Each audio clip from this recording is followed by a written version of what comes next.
100 ans après la fin de la Première Guerre mondiale, le bourdonnement des hydravions se fait à nouveau entendre sur l'ancienne base aéronavale américaine de Saint-Trojan.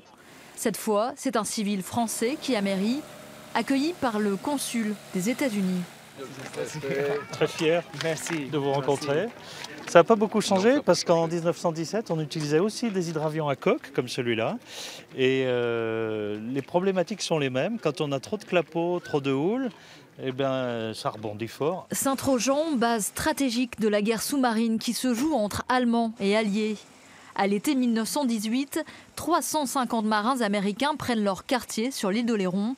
Leur mission, protéger l'embouchure de la Gironde et le port de la Palisse. Ces gars-là vont aussi marquer un peu la vie du pays, puisqu'il va y avoir des mariages, il va y avoir des décès aussi.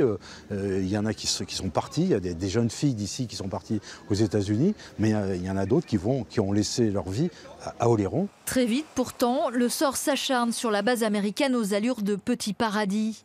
La grippe espagnole d'abord, une tragique explosion ensuite. Le 20 août 1918, une bombe placée sous l'aile d'un ULM explose, emportant 8 soldats. Leonard Lander Dillon. Mort pour la liberté. Un siècle plus tard, Saint-Trojan se souvient et célèbre l'amitié franco-américaine. Une tragédie qui vient rappeler l'ampleur de l'engagement américain.